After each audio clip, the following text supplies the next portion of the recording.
My name is Ethan Crumbley, and I'm going to be the next school shooter. There were the sound of like 3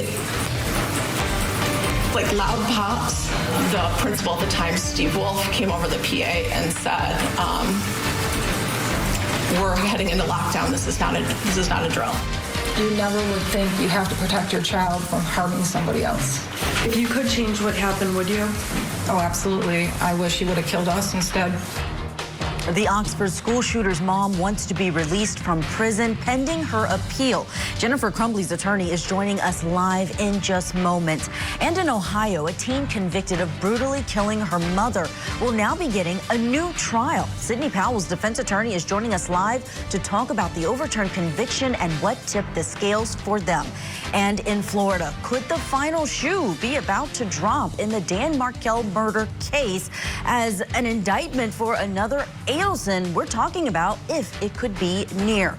Plus, from alleged police cover-ups to shocking courtroom moments, we're counting down the top 10 most controversial defendants of 2024. It's all next right here on Opening Statements.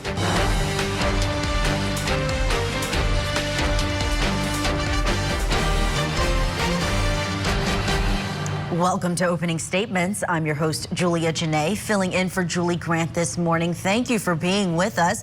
As you can see from the name, just like in Opening Statements, this show prepares you for the trial of the day. Of course, courts this week are pretty much closed across the country for the holidays, but we still have a busy day getting you caught up on all of the latest true crime and legal stories that are making headlines. And our top story this morning, breaking news out of Michigan in the school shooter's mom case.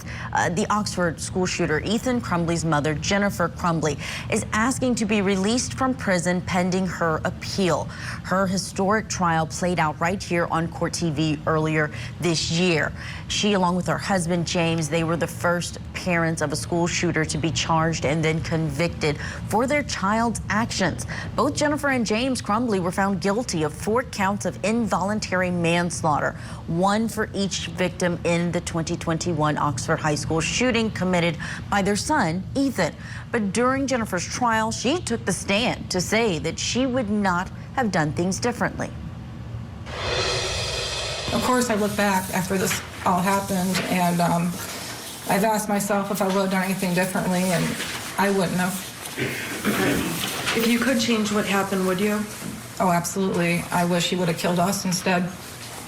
Now, Jennifer is saying through her attorney, her legal team, that she wants out of her 10 to 15-year prison sentence as she waits for her appeal to be determined. So we want to break all of this down. We have a very special guest with us. Jennifer Crumbley's defense attorney for her appeal, Michael Desi, is with us. Michael, thank you so much for taking the time out to break this down for our viewers who watched this trial, who understood the historic nature of Jennifer Crumbley and her husband's case. Let us know what prompted this particular motion for her release pending her appeal.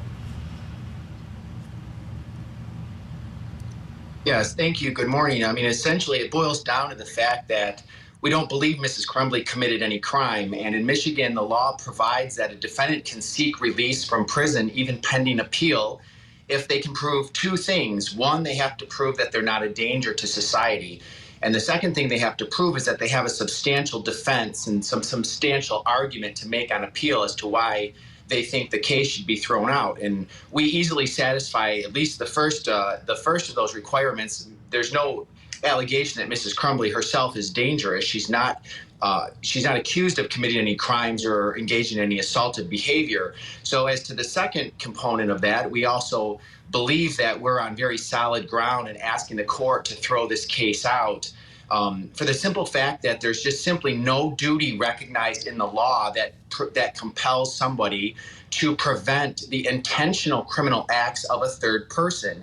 And it doesn't matter if that third person is your son or your husband or your brother or simply a stranger. It's always been the law. It's in the law in Michigan as well as most all of the states. It has always been the law that an individual doesn't have a duty to protect other people from the intentional criminal acts of others. So essentially that's what we have here. You know, when you have people talk about how historic this case is and it's unprecedented and it's never been brought before, I mean, there's a simple reason it's never been brought before. It's because it's not illegal. Mrs. Crumbley didn't do anything wrong. She wasn't aware of what her son was planning. He made that clear, and at least in some allegations that he's made, that he did this behind his parents' back. And I do want to talk to you more about the historic nature of this case, but back to this request for a release pending appeal. Is this going to be with the same judge? And what do you think is going to be different, since during the trial and before the trial, between the incident and the trial, there was not this ability for them to get bail? Sure. So the motion is going to be heard and decided by the original trial court judge, Judge Matthews, at the Oakland County Circuit Court. And depending on the outcome of that hearing with the judge, we can certainly then exercise our right to appeal. We can ask the Michigan Court of Appeals to review that, and we can also ultimately ask the Michigan Supreme Court to review that decision to grant or deny her motion for bond. The law does allow for an individual to seek bond while they are pending their appeals. I mean, and the reason for that is simple. I mean, these cases can take years. You know, it wouldn't be an understatement to say that this could take 3, 4, 5 years for this case to wind its way through the courts, the Michigan appellate courts. You know, and it simply isn't fair to keep somebody incarcerated when there is a very strong likelihood that they could potentially be, they could have the case thrown out by the appellate courts. So the reason I think it's different is because at this point, the arguments that have been raised in the case, they weren't previously addressed by the court. So this is the first time that anyone has raised the argument that there simply is no legal duty upon which to premise these types of involuntary manslaughter charges. And in the absence of a duty, there simply isn't a crime. So that is the issue we've asked the trial court to decide first in a motion for judgment of acquittal, which is also pending before the trial court judge. And depending on how she rules on that motion, then that will also be taken up on appeal to most likely the Michigan Court of Appeals and eventually the Michigan Supreme Court. And I do think there's a very strong likelihood that the case will be heard by the Michigan Supreme Court, given, as you've indicated, the historic nature and the unprecedented nature of these charges. Yeah, absolutely. And I understand that January 8th hearing is when we could hear a decision from the judge. Can you talk about what will happen at that hearing? And also let us know, does Jennifer have any communication with her other family members who are incarcerated, or would this release pending appeal allow her to be able to speak to, in particular, Ethan? Yeah, so what's going to happen is the motion currently is scheduled for January 8th. It's certainly possible that the court could change that date, but as of now, that is the date that's been scheduled. So what I would expect is on the 8th, we're going to go to court and we're going to argue the motion for acquittal. We'll also argue in the alternative, if the judge doesn't grant an acquittal, that she should grant a new trial, because there were several procedural errors and trial errors that occurred in the case that I believe render the jury's verdict infirm. And just most notably, if we could just talk about that, you know, let's not forget that the prosecution withheld 2 agreements, which, you know, we can call them secret agreements because they were secret from the defense, and the defense did not know and was not made aware that the 2 star prosecution witnesses had received agreements with the prosecution to cooperate and testify against Mrs. Crumbley. So that issue is also first and foremost in front of the court, which is the prosecution's suppression of this evidence that the jury never heard. So we also believe that that is important for the court to consider those arguments when it's considering whether it should grant a new trial or whether it's going to grant a dismissal and an acquittal of the case.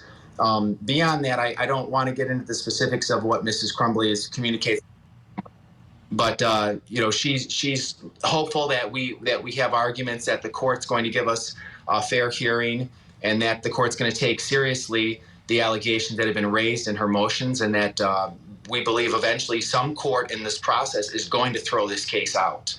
Michael Desi, thank you so much for breaking all of that down for us, helping us to understand how this is going to move through the court system, and we'll be paying attention to that January 8th hearing. Thank you again for your time this holiday week. We do want to get some legal analysis on this issue. We have with us a great panel. Criminal defense attorney and former prosecutor David Bruno is with us this morning, and trial attorney and former prosecutor Randolph Rice is here as well. David, let me start with you.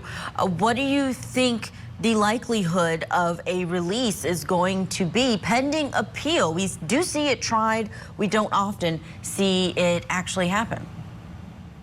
Yeah, respectfully to my colleague, I think he's got low probability, honestly. And you bring up a great point. I mean, initially was the best argument for release on conditions. And the prosecutor stood up after days after the shooting and made an argument that they were fleeing, that they were hiding, that they had cash on hand. And that was an issue in the trial itself.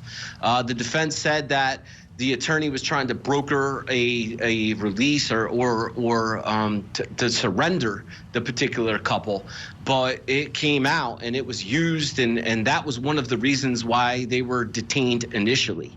And their arguments really don't get any better for release because now she's been convicted unanimously. And I do understand there are ways to get out, but with that same judge, the same judge that made that initial decision, the same judge that sat through the trial, I find it unlikely. And just one final point, I'm shocked that the counsel said that the issue of the duty has never been argued before.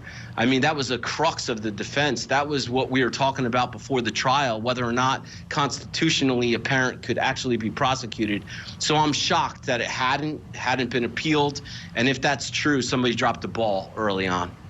Yeah, I found that fascinating as well, that particular narrow issue is what's going to be going up on appeal now because there were pretrial appeals in this case. Randolph, Ethan was tried and pleaded guilty as an adult.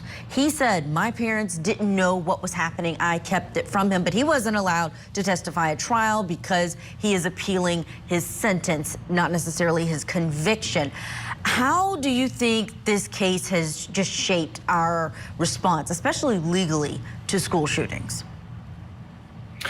Well, legally, it's certainly created this duty to act on part of parents. You know, this is the you are observing a bank robbery that you are somehow supposed to get in bank robbery. That now theory is applied to these parents. Now, the facts are a little bit different in this case. Obviously, we've got the gun being purchased and the involvement with the parents. So that's certainly a legal issue that's a little bit different than that duty to act in a robbery.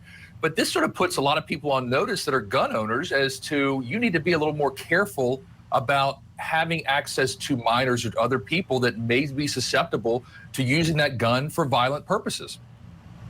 Yeah, this was just one of those cases that was so sad already. And then to have everyone looking further than the school shooter is what makes it stand out now. And the ones that we've seen most recently, it's almost as if as soon as we hear about a school shooting, most recently the one at the Abundant Life Christian School, there's a question of, and unfortunately in that situation, not only were lives taken, but the shooter themselves took their own life, wondering who else could have either supplied them with the gun. So it just seems to be that that's the big question now that perhaps wasn't as much of a question in the past. And I think this case certainly has changed the narrative on that. Thank you both. I know you're sticking around. We do have more ahead. Up next, we have a story that is garnering nationwide attention.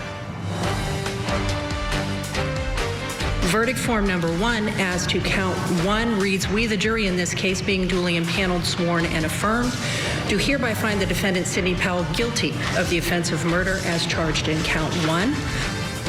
That was the guilty verdict, but now the breaking news is that conviction against Sidney Powell has been overturned. And we'll hear what her attorney has to say about the appellate court's decision and how it may tip the scales in their favor at Powell's new trial. Plus, we are looking ahead to what's next in the Adelson family saga over the death of Dan Markel. Is the state's uncharged co-conspirator, Wendi Adelson, potentially next for charges? All of that, plus more after the break. How are we doing, guys? We're good? Okay. You're on very shaky ground. That is unreal. People wanted answers, and people started locking their doors. I did not do it to hurt anybody. You know what it means. You know what you did, right? Please hear me out. Please. This was a real-life soap opera. And I said, OJ, everybody thinks you're guilty.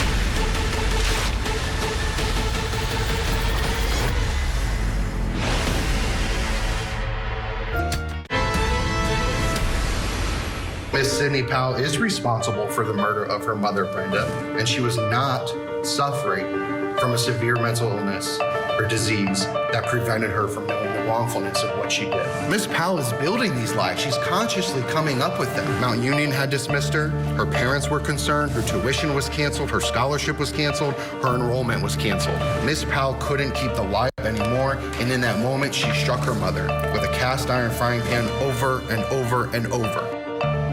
A young woman serving a possible 15 to life sentence for her mom's brutal murder has now won her appeal and will be granted a new trial. At just 23 years old, Sidney Powell was found guilty of killing her mother Brenda with a frying pan and a kitchen knife. Her defense argued that she was having a mental health crisis at the time. Now, immediately following her sentence, Powell appealed her conviction, and that appeal centered on 4 arguments. But in its decision, the appeals court focused on only the first. The trial court committed an error by preemptively barring the defense from presenting a surrebuttal case. So you know how prosecutors have a rebuttal case after the defense goes? This defense wanted to go again afterward.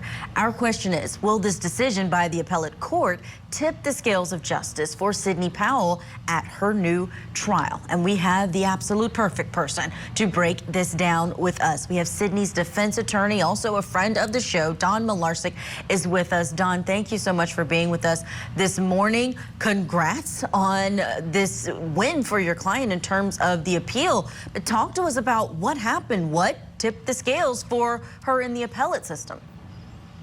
Yes, good morning, Julia. Thanks for having me. I don't think this was really a close call. As you laid it out, the defense has the opportunity to rebut the state's star witness. The state had one expert that they brought in to testify that disagreed with our 3 experts, and we did not have an opportunity to rebut her testimony, her methodology, the way that she conducted her test. We had 3 experts with a combined 50 years experience who sat with Sidney for over 30 hours and performed over 25 diagnostic tests to determine that she was seriously mentally ill.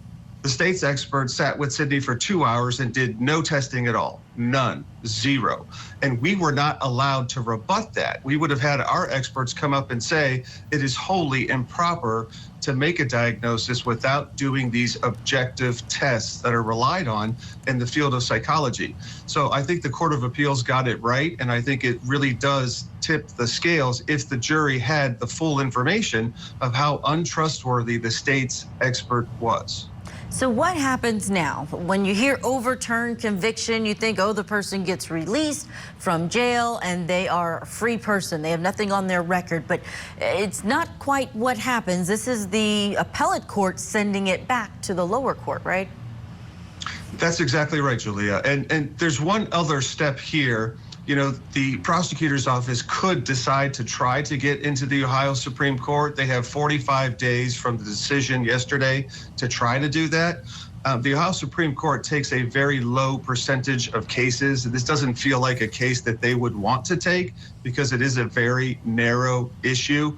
But what happens next is, assuming the prosecutor's office does not try to appeal this, it does go back to the trial court, and we would be getting a new trial date. In the meantime, however, in Summit County here in Ohio, we do have a newly elected prosecutor, and I look forward to reaching out to him and talking to him.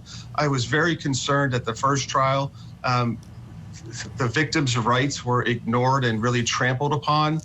The victims' rights, Brenda's husband, Brenda's mother, they did not want to see this case go to trial.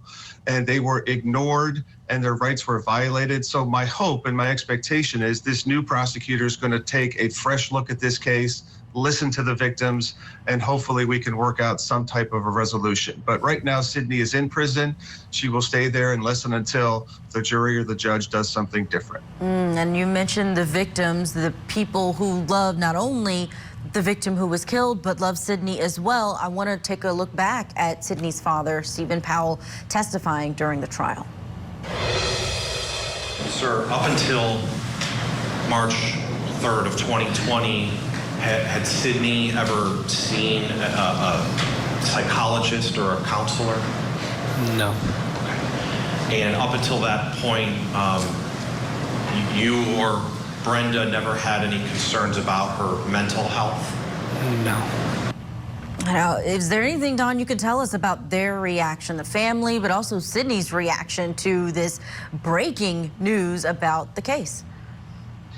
Yeah, I spoke to Sydney's father, Steve, yesterday and told him the good news. He was ecstatic. He was hopeful, but it also brings up some really difficult memories. That trial was really torture for Sydney's family, for her grandmother, and for Stephen Powell. They do not want to go through another trial. So they are hopeful that the prosecutor will listen to them and we can work something out.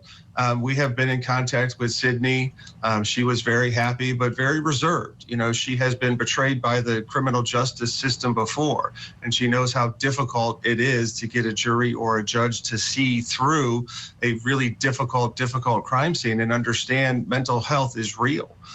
So I'm hopeful that we're going to be able to get Sydney back here in Summit County. I can see her soon here in Summit County. We'll get a new trial date, and we will work very hard to try to get her out and get her the help that she desperately needs. And Don, thank you for that insight. And that's interesting to hear about the new prosecutor and how that could really change things in how this case moves forward, because I remember there was this clash over the type of charges, them going forward, them not offering perhaps something lower in this case.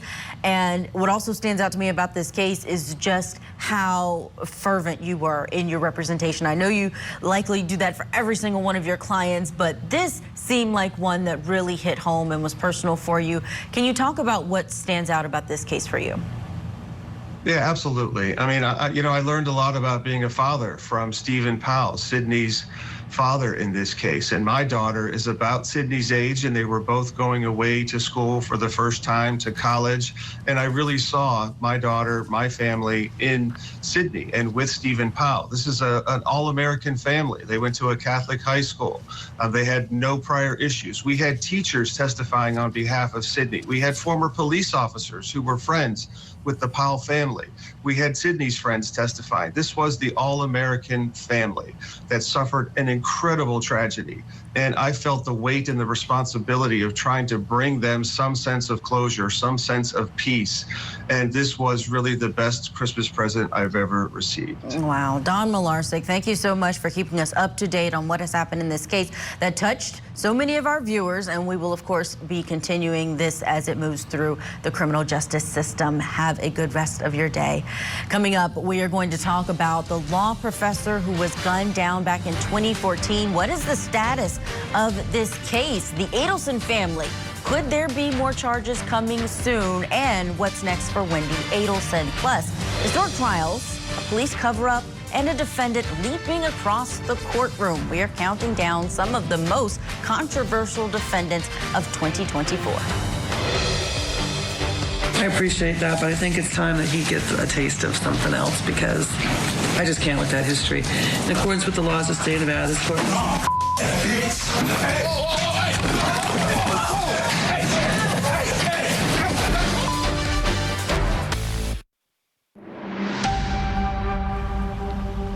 Welcome back to Opening Statements. I'm Julia Janae, filling in for Julie Grant this morning. We are shining the spotlight back on the murder and conspiracy case against Donna Adelson. With a new legal team, the Florida matriarch and grandmother, her trial is now set for June 3rd. But could more be happening behind the scenes over the death of her son-in-law, ex-son-in-law Dan Markel, before those opening statements even start in her trial?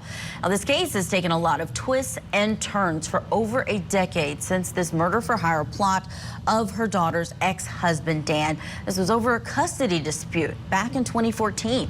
Now, with Donna Adelson's trial starting next summer and her son Charlie already convicted in connection with the murder of Markel, could this impact what, if anything, happens to her daughter, Wendi Adelson? Now, Donna and her children have been intertwined in this case from the start. Here's Wendi testifying at Charlie's murder trial in 2023. It reads, however, the rest of your life and consequently Dad's, mine, and yes, even Charlie's will be affected by how well you can perform/act before July 31st. You need to be a good actress you can be a good actress when you want to. I've seen you in action. You need to put on the performance of your life. Jibbers hasn't beaten the Adelson family yet. Who's Jibbers? Gibbers, she's referring to Danny. So in this, again, your mom is referencing how everyone's life is being affected by this relocation, including your brother, Charlie. Do you agree with that? That is what she said, yes. All right. Is your mom overprotective of you? Yes.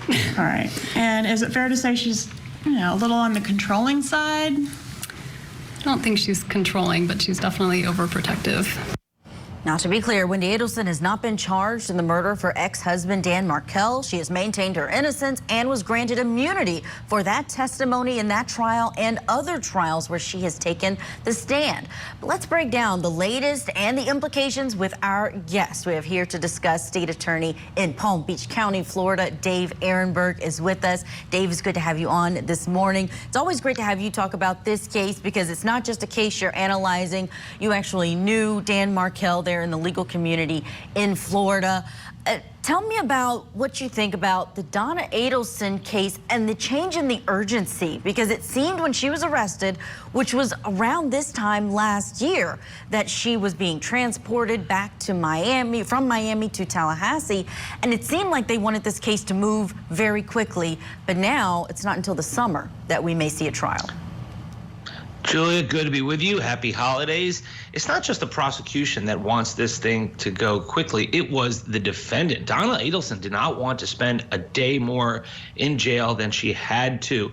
She believes, like Charlie did, that she will get out quickly. And if she doesn't, she wants it to be done with as soon as possible. But what happened was Rashbaum, the lawyer for Donna Adelson, said that he had a waiver of the conflicts because he represented not just Charlie but Donna, which does seem like an inherent conflict when you have all of the different players involved. And then the judge said, no, this is not going to work, because then Charlie behind bars got a new appellate lawyer and said, there's a conflict. I didn't provide a written conflict, and if I did, I revoke it. So no, this is not going to happen. So that forced his mother's trial to be delayed. So June is the best that we're going to get. And I do think that the decision as to whether to charge Wendi Adelson depends on what happens in her mother's case. If she's convicted, then I think it's possible and probable, even likely. If she's acquitted or hung, it's not going to happen anytime soon. So you think it'll happen after this trial rather than before, which has been the MO of the prosecution in one by one going through these cases. And do you think Luis Rivera is in any way a wild card in this? He's the one that got the shortest sentence so far from all of the actors in this case. Right. Rivera has been a very strong witness for the prosecution. He cut the first deal, and in the world of criminal defense, first in, first to win, and he got a very generous sentence. But on the other hand, without him, you couldn't have just gone down. You get then Segredo Garcia, who was convicted, and then Catherine McBanoa, where it took twice, but they got her, and then Charlie, and now Donna. So one by one, the state attorney's office is meticulously going down or up the food chain. And that's why I think that there will not be an arrest or prosecution of Wendi, at least until after Donna Adelson's case is over, and only if she's found guilty. Interesting analysis on that, Dave, because I've been, I think, in the minority of thinking that they may not go after her. I've said that on podcasts, on Surviving the Survivor, that I didn't think that they would have everything they needed to go after her because of that immunity for her testimony and the things that she said. What's your take on how they will circumvent that part, and whether or not that could make a Wendi Adelson trial very lengthy in getting to because of potentially pretrial appeals? Julie, you may be in the minority, but there are a lot of people who agree with you because Wendi has not been charged with any crime up to now. It's been a decade. But keep in mind that prosecutors have access to information that the rest of us do not. And that is, for example, Donna Adelson's phone. When she was arrested trying to flee the country on that jetway, heading out to Vietnam by way of Dubai, her phone was confiscated. And, that's where all the bodies are buried, I think, on the phone, metaphorically speaking, because she did not want to give up her phone. There was a reason why she grabbed her phone back from law enforcement. And whatever's on that phone is going to be very interesting and will see the light of day at trial. So I think when you have that, you have other evidence perhaps that they have that we don't know of. Plus, there are other things that happened throughout the years that could implicate Wendi. Admittedly, she's going to be the toughest one to go after, including Harvey. But I do think that if Donna's convicted, then they'll go after Wendi because Wendi drove by the scene of the crime mysteriously. Why did she do that? It seemed to go out of her way. Why was she there that day? And then there was this cryptic text that Wendi sent to her brother saying, out of the blue, "I'll never forget what you've done for me." And this was around the time that the hit was ordered. So there are a lot of different things going on. Plus, Jeffrey Lacoste is going to be the key witness if Wendi is ever charged. Her ex-boyfriend, who suspected that Wendi was setting him up for the crime, wanted to know when he was going out of town. And then, of course, there's the final thing where how did the killers know that Danny would be at home that day and the kids would not be? Well, one person who knew Danny's schedule and the kids' schedule was Wendi. Now, I'm not saying she's guilty. There's right now innocent until proven guilty. There's no charge. There's not enough evidence, apparently, for the prosecutor to charge. But I do think that if Donna's convicted, then Wendi very probably will be next. And I'm looking at these crime scene images, Dave, and I'm remembering during this trial, she said that she drove right up to Trescott Drive and saw the commotion, but said, I turned around. She didn't think that it could be possible that her ex-husband, who had custody, split custody with her of their kids, that anything could be going on. She went about her day. And for some, that is very suspicious that she did not say anything, call, check, anything like that. Let's talk about Charlie Adelson, because you mentioned him. He's got an appeal that's pending, and he's also trying to say that the lawyer that he had the entire time, Daniel Roshbaum, that he should not have been represented by him. What's the likelihood that he gets a new trial if there's found to be some kind of conflict? Well, if there's found to be some kind of conflict, then he can get a new trial. But I don't think the conflict here is real because at that point, he was not yet representing his mother. Roshbaum's first client in court here was Charlie, and he did a really good job, I thought. I mean, like he's dealt the hand he was given, and the jury didn't buy the ridiculous double extortion theory that Charlie came up with when he was sitting in jail for several months. And Daniel Roshbaum did what a criminal defense lawyer is supposed to do. So no, I do not think his case will be overturned on appeal. I do think he has a good appellate lawyer, but that is an airtight case. I thought the judge did a really good job. The evidence was overwhelming. So I think he's going to have a lot of time to think about what he did wrong over the next, 40 years he's alive, 50 years he's alive. Now, whether he decides to try to get out early by flipping on Wendi is another matter, but there is no chance he's going to flip on his mother, Donna. Zero. Interesting analysis, Dave Ehrenberg. We really appreciate your time and sharing your analysis of this case. Have a good rest of the day. In our next hour, though, we are going to be following a case that is out of Utah that has some strikingly similar details to the Adelson case. You've got a husband and wife in a custody battle, and the wife's family being accused of plotting together to kill the sister's husband. And it's not just us that's making that connection. Now, this is Kevin Ellis. He's the one who is going to be standing trial along with his other family members. He's claiming self-defense, but the state believes that the family lured the victim and fatally shot him amid the couple's marital problems. Eerily similar to the Adelson case because police found internet searches on the grandmother of that family's phone looking for Donna Adelson case information and Dan Markel case information. We'll get to all of that at 9 a.m. Eastern. But as we go to break, let's take a moment to remember the victim in this case. A beloved Harvard grad, a law professor, Dan Markel. He was a loving father to his two boys. He was shaping legal minds as a professor, and hopefully his family gets the full justice that they deserve. We'll be right back.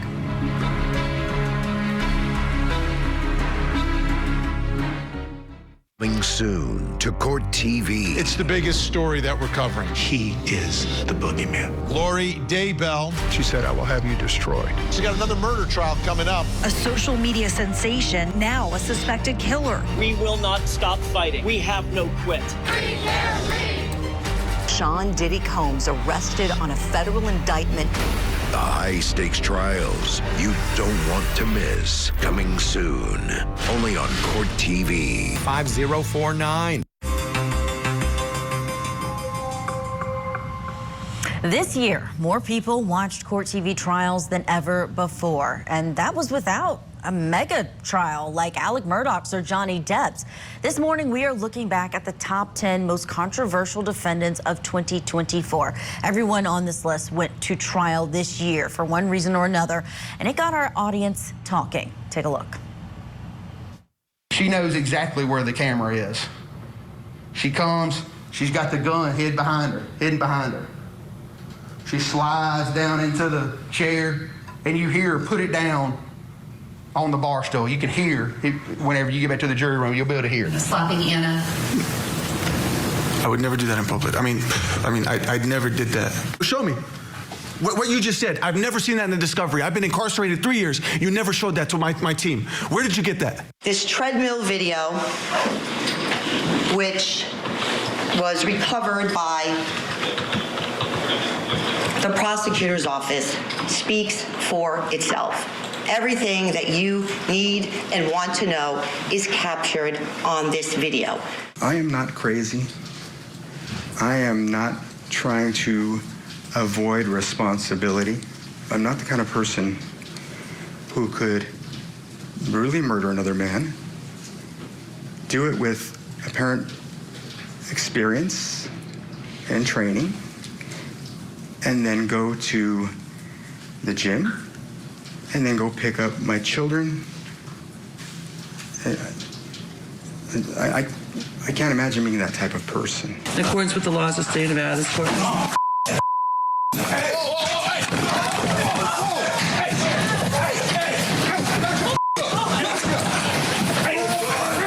I understand she's doing her job. I'm not mad at her for that, but I know that I'm not a bad person, and I'm thinking, like, even she knows that, but I'm sitting here like she's doing her job, you know?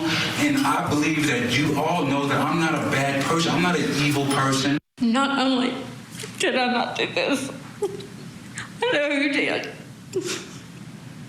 I know Scott killed his father. He took my husband, the father of Chris, Emily, and Amanda. Richard Allen, you child murderer! Why did you do it? Shame on you! Shame on you, Richard! You will hear that there was one and only one person who called the police that day to identify their kid as the suspected shooter. It was James Crumbley. Now looking back, do you think, oh my gosh, he had mental issues? No.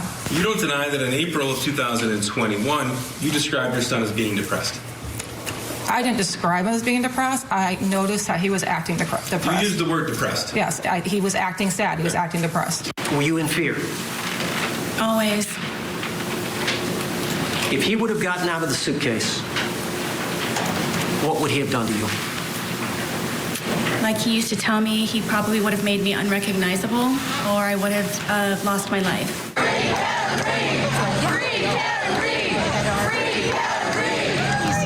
Circus animals went down there to harass the O'Keefe family. Have some respect. A man has died. How have you been holding up since the mistrial? Always strong, always. I will not be broken. They will not break me. Your message for all the supporters out here. Thank you as always. Thank you as always. The killer or cover-up murder trial at the top of our list with defendant Karen Reed, whose case ended in a mistrial, and it goes back to trial next year. Still with us, attorneys David Bruno and Randolph Rice are here for their analysis and our question, which do you think was the most controversial, and did we get it right? David, start with you.